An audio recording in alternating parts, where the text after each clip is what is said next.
It's deuce. Deuce. It's not douche. If you've been singing douche.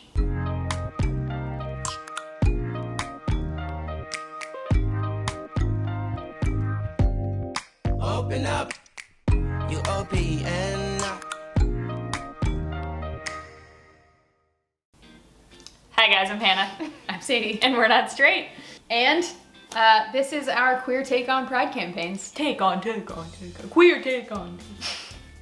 We need a sound bite, so if one of you can like engineer like a really cool sound Or just use what I just did. So this idea was born out of the fact that yesterday I walked into Target to do some shopping and I was blinded by a multitude of rainbows and blinded by the light. What's the next line? Wrapped up like a... It's deuce. Deuce. It's not douche. If you've been singing douche, you're wrong and Bruce Springsteen is judging you. Anyway. Wrapped up like a douche, another rudder in the night. Ooh. Got it. Okay, anyway, I was inundated with rainbows and my first thought was like, oh, that's awesome. And then my second thought was like, is it though? One of those was correct. We'll share in a moment. Maybe both. Maybe both. So I was thinking it's awesome because it's cool to see so much love out there for queer people. Mm-hmm. T-shirts and I mean, like you could get literally anything. I saw masks that were like, love is love, like on the mask. I'm gunning for a rainbow sports bra. And so it's cool to see all of that stuff and feel like I'm accepted.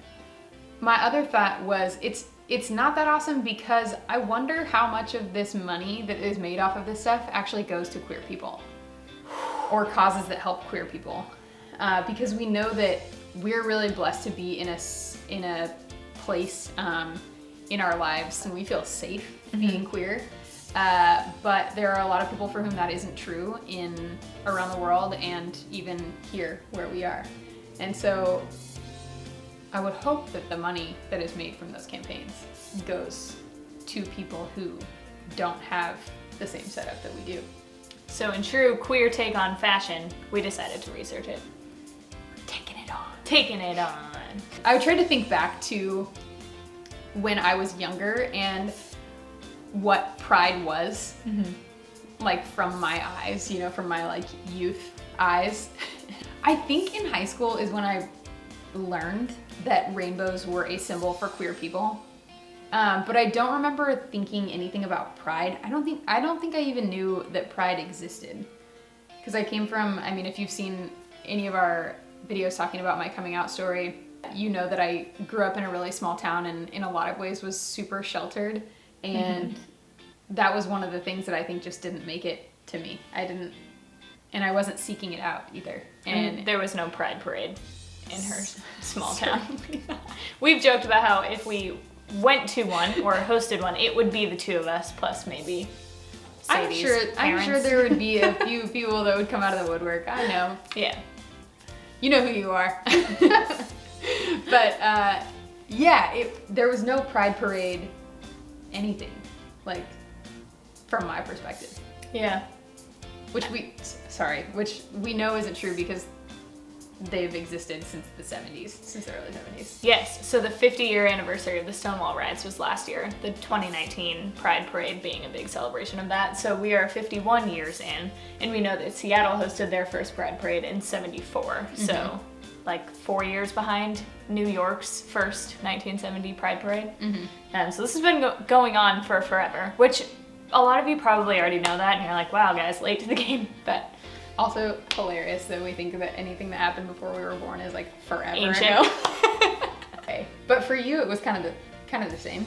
Yeah, I didn't really know anything about pride, and it's hard for me to determine whether or not I learned more about rainbows and what they represented when I realized I was bisexual and therefore was looking for it, or if it's something that has just grown so ubiquitous in the past, I don't know, 10 years? Yeah. That it was bound to I was bound to become more aware of it. Yeah. one way or another anyway. Yeah. And I think, yeah, about 10 years ago in 2009, I remember a lot of buzz about Referendum 71, which was about civil unions, and seeing for the first time or not seeing for the first time, but really noticing for the first time, Referendum 71 signs coupled with pride flags in windows. And I remember that being the first time that I consciously associated a pride flag with queerness. And I also remember someone coming to a Halloween party that I was at dressed up as super gay, and they had a pride flag cape with like a rainbow tank top and a rainbow headband and rainbow socks. And that I think honestly was the first time that I saw like pride themed gear, like socks and hats and like all the stuff that you can get anywhere now. Yeah, so to kind of connect those two pieces together, once gay marriage was legalized, the kind of rally cry that had been the most important part of these political demonstrations that were the pride parades was kind of answered. And so it became a lot easier I was reading an article, it's a lot easier to monetize a party than it is a political movement. Yeah. So once the kind of rally cry of those demonstrations was answered, suddenly everyone had pride gear to sell, and didn't feel maybe quite so guilty profiting off of someone's sexual identity because it was being celebrated as opposed to fought for. Yeah. Like, oh, we're all on board? Okay. Like, one, it's less risky for me. For the businesses, yeah. Right. Yeah, Exactly. for sure. And two, I can make way more money off of it because now it's a party. Yeah. And speaking of like capitalism and commoditizing a party, we have also been trying to be a lot more intentional recently with our channel and talking about intersectionality and the way that identities intersect. And we see this, in this case, the two identities of sexuality and class being super salient. A smaller margin of error than you get when you buy Purell hand sanitizer. 99.9% of the germs. Our big question around this is the money that is generated from pride campaigns going to the people who don't, like, who need it, who don't have the money and maybe are even more marginalized based on their sexuality and their socioeconomic standing. Or their race. And race. Yes. I mean, and there's so much more, you know, like there's race and ability and age and all of the different aspects of anybody's identity, religion, gender. Yeah. Yeah, like I was just recently reading about the pill that you can take that can decrease HIV transmission by up to 90%, 99%. I need to look that up again. And the patent is owned by this giant pharmaceutical company who can then limit who gets to take this pill based on who can afford the insurance that covers it. And therefore it's not getting to the communities that need it the most. So we looked into more specifically where Pride campaign funds are going. And a quick note from my sister works in media and has for 10 years now. And I just asked her about Pride campaigns on the whole, and she said that it's fairly widespread. Most of the companies that she's worked with have decided that there is a need to do some sort of rainbow branding for fear of losing their audience if they're ignoring Pride completely, but that those campaigns are very rarely well received by members of the LGBTQ community. Yeah. So with that note, let's talk about a few specific companies. Yeah. Okay, so we have looked into a number of different things. What we found largely was that companies have there is a big variety in the amount of money and the type of donation or the type of contribution companies make to organizations that benefit LGBTQ people. So in a lot of cases, companies can give a lump sum donation or a one-time donation or an annual donation that is just a set amount. But what is maybe more impactful in most cases is when companies donate the percentage of the profits that they make from these pride campaigns to those organizations themselves. Yeah, so to circle back around to Target, where this whole thought was born, I was looking up Target's annual profits and comparing that to their $100,000 donation to the Human Rights Campaign. And we calculated it out to be 0.0004%. So less than 1%, 0.0004% of their profits. That's like Or of their annual revenue, I should say. I'd be hard pressed to believe that Target made less than $100,000 in profit from those items. Highly doubt it. Oh my god, yeah. Meaning that probably represents a small portion Yes. of their income from Pride gear and the selling of Pride gear. For sure, yeah. Basically the whole store was just a giant rainbow, so everything is Pride. Okay, so we found some companies that have Pride campaigns, and from those Pride campaigns, 100% of the profits go to organizations that benefit LGBTQ people. Yeah. This is like Pride Jazz Hands. Pride Jazz Hands. Pride Hands. Hey. So this is like what we're hoping for, right? Yeah. 100%. Yeah, I think it's a little bit more reasonable to say this is putting your money where your mouth is. Yes. Yeah. So we're gonna put these companies in the description and where their profits go. But some of the companies include ASOS, Levi's, beauty companies including Morphe, Bliss, and Harry's. Quick note about Harry's. Harry's is a shave company. Shave your mustaches, y'all. Their Pride razor set looks pretty classy, actually. It's pretty dope. Classy is what I hope for in a razor. I kind of want it. That's all I'm trying to say. Okay, anyway, Kind Bar, Zenni Optical, American Apparel, American Eagle, Fossil, Ralph Lauren. I feel the need to count these as well. Which you're at 5, we're actually at 11. Keep going. That's it. That's all I have. Oh, 11.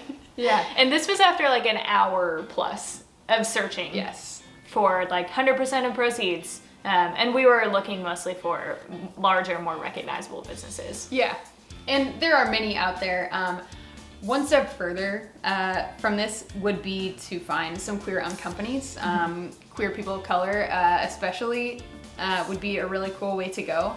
One of these companies is Wild Fang. I think that's a pretty big one. I see that all the time.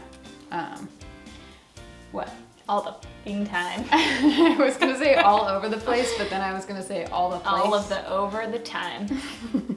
And then Fluid, which is spelled F-L-U-I-D-E. Ooh, so avant-garde. Maybe it's pronounced fluid. I don't know. Fluide. Are they French? It's probably just know. flu. Are you? And then there are a bunch of others, so we'll try and find a list of Compile those a few. that we can link in our description. But yeah. So if you're gonna buy Pride gear, this would be a really good place to start. One other note that I think is really important, just to circle back to the very first thing that I mentioned when I walked into Target thinking this is really cool, I stand by that. I do think that seeing Pride campaigns all over the place is really cool. And I'm one of those people for sure that if I see a company and they don't have any mention of Pride or LGBTQ or like Happy Pride Month or whatever, I'm kind of like, what are you guys doing? Like, where are you right now? Hashtag missed opportunity. We do want to honor the fact that it is really cool to see symbols of queer love and symbols of pride all over the place. And while I wish it wasn't so limited to a month and, you know, come July 1st, rainbows are scrubbed off of every website everywhere. I hate rainbows. But I do think that it is really cool, and I do think that it contributes to a broader sense of kind of just community understanding of safety and love and all-encompassing kind of human nature and the human experience, wanting to be seen and wanting to be acknowledged. We know that it isn't safe for a lot of people to come out where they are, to show symbols of pride, to proclaim that love is love, legalize gay, wear their rainbow pins. And so we do feel that it is really cool just to see kind of the general pride, everything everywhere. And we don't want to knock that. I think that it's hard to say that something is absolutely good or absolutely bad, and pride campaigns are no different. I feel like we need the like chaotic versus lawful and then evil versus good somewhere. And we can put all the companies on a different spot. Oh my god. I feel like we're gonna end our careers on this channel just like playing Dungeons and Dragons. What? That's where it came from. I know you keep saying that, but it's worth it's so much bigger than that. Okay. On that note, that was our queer take on pride campaigns. queer take on. No. Pride campaigns. Corporate pride campaigns. We will see you next time. Bye.